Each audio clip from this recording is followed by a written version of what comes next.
Welcome to Nasdaq Trade Talks. I'm Jill Malandrino, global markets reporter at Nasdaq.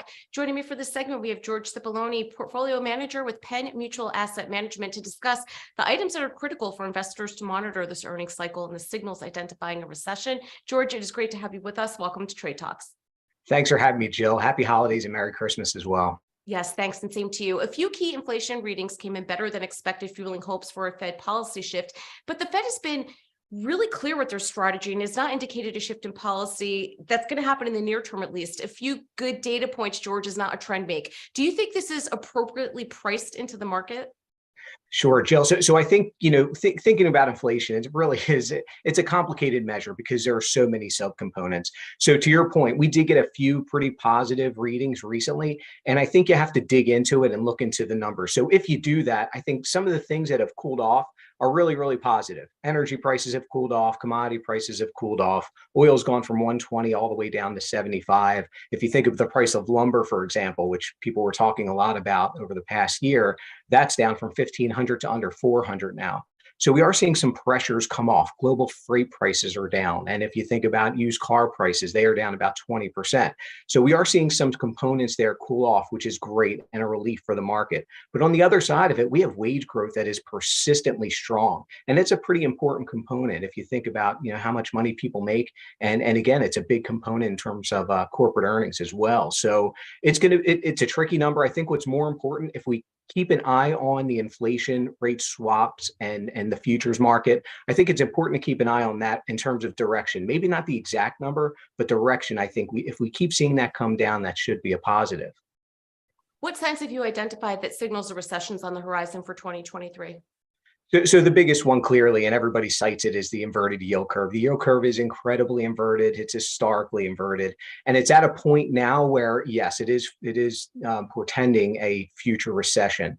And so we've seen, obviously, the front end move up a ton, given what the Fed has done on the front end. And then we've seen somewhat of a flight to quality on the back end. So we've seen yields come down. So we have this inversion that, again, gives us an indication that there may be a recession.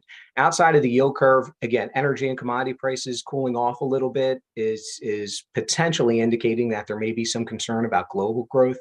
And then on the final point for us that we are keeping a close eye on is the consumer. Is the consumer stretched? Their savings are definitely down from the last year, from when everyone got stimulus checks. And again, savings are a little more compromised today than they have been. And then on the spending side, we are seeing higher usage of credit cards. And so that's something that's a little bit of a concern for us. And we're seeing some anecdotal evidence too. If you look at Walmart's earnings versus Target, for example, Walmart sells about half of their sales is made up of grocery, where Target has a little more discretionary items, and Walmart did a lot better. So again, people focused on necessities in terms of their spending. We were focused on those key points going forward. So George, do you think the Fed is trapped? I mean, there's so many arguments. They started too late, they're raising too high, too fast. What are they supposed to do with their policy? Yeah, so I think they're doing the right thing now. And to your point, we do see a lot of people complaining about what they are doing today. The real problem was zero interest rate policy and keeping interest rates so low for so long. That really was the mistake. And it caused all sorts of bubbles all over the place, whether it was crypto or the non-profitable growth stocks. We can name several different examples. So I think where the Fed specifically is trapped, obviously right now it's between inflation and then the level of interest rates.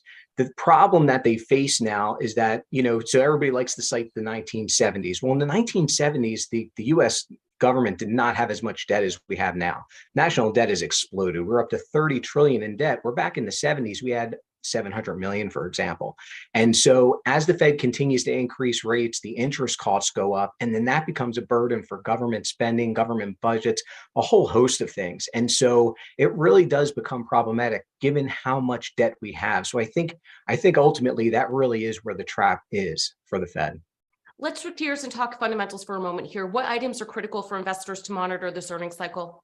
Yeah, so this earnings cycle is very important. So if you think about where we've come from, and I think we need to start there, we came off a post-COVID boom, an absolute boom in earnings in 2021. Then earnings peaked over the last year. And so I think that's really part of the challenge here, is that comps year over year, quarter over quarter, the sequential comps are really tough to beat now. And so, I think for most companies, obviously that's a challenge in and of itself. Now, We take higher input costs, we take higher wage costs, we take all these costs, and really you're left with two segments of companies. This is the way we look at it. We have price setters and then price takers. Price setters are good companies, good competitive positions. They can pass along the costs that they are facing and maintain their margins. Those are the companies we want to be invested in here through this cycle. Because on the flip side, price takers, they're going to have their margins hit. They're not going to earn as much money. If they are levered, they could run into some issues there with their balance sheet. And so again, I think margins, in my opinion, is really the most important thing we are going to focus on over the next few quarters. And how do you view the fixed income and credit markets? Yeah, so the fixed income and credit markets have faced a completely different environment now. Inflation has changed the game. This is something we have not seen in decades. So that number one is critical and huge. The second part, obviously, is that now there's a new hurdle rate for investing. And if you think about being able to get a 4 or 5% on a 2-year treasury or a 2-year corporate bond, that's a pretty nice alternative from a return standpoint versus what we had. We just came off of return-free risk. And now we have actually a real return that we can invest in now as a bond investor. So that's one big key for fixed income investors. Now there is an alternative. TINA is gone. And again, that whole game is kind of changed now where there is yield. And it's refreshing from a certain standpoint. On the flip side, we came off of a big bubble, and obviously we've seen one of the worst years from a return standpoint in the bond market that we've seen in quite a long time. So again, that's the give and take there with the fixed income and credit markets. And then again, we'll keep talking and thinking about this hurdle rate and what it means for the higher cost of capital that we have today. What are the longer term issues that you're watching? Yeah, absolutely. And that actually is my next point. The higher cost of capital is really important. I think it's something that's completely underestimated by the market because especially over the past decade, every company or every corporation has been able to refinance at lower interest rates. So that's really been a great benefit to lower their interest expenses. But if you were just refinancing to survive, that, we hear about zombie companies and companies that are struggling. That game is over. That game for them is over. And at this point, if they don't have enough earnings or enough free cash flow to sustain their business, they're probably going to be in trouble. But again, if you think about the higher cost of capital for all companies, you're going to have companies who, if you have liquidity and a lot of cash on the balance sheet, which is what we love to see from our companies, then you're going to be fine. You already have the cash.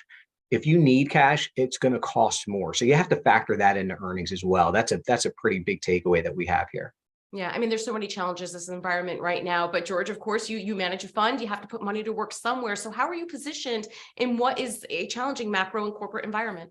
Absolutely. We are very fortunate. We have a great team. And fortunately, we have a very flexible investment process. So at the end of last year, we had about 22% in cash, and we're able to move cash around. We're able to move our stock position around and our fixed income position around. And so we have roughly about 24% in stocks at the moment. We work that cash, which is underweight for now. We can own up to 40%. We are underweight in stocks at the moment, still looking for value. And we've seen that cash position, though, as yields have increased, our cash position has gone down. And now we only have about 4 or 5% cash because we can get 4, 5, 6% yields on the fixed income side. And so right now we're a little overweight on the fixed income side, given how much the bond bubble has caused bond prices to come down significantly. We've been able to buy bonds in the $50 and $60 and $70 range, which is unheard of, at least for the past handful of years. So we're very happy with that positioning. We are excited about the yield we are able to give to our investors going forward. And again, we are really focused on companies with great balance sheets that we think will survive no matter what volatility may come. They already have the cash on the balance sheet. They have sustainable business models run by great management teams. And that focus, we think, will carry us through no matter what happens in 2023. All right, George, we appreciate the insight. Thanks for joining us on Trade Talks. I'm Jill Malandrino, Global Markets Reporter at Nasdaq. Thanks, Jill.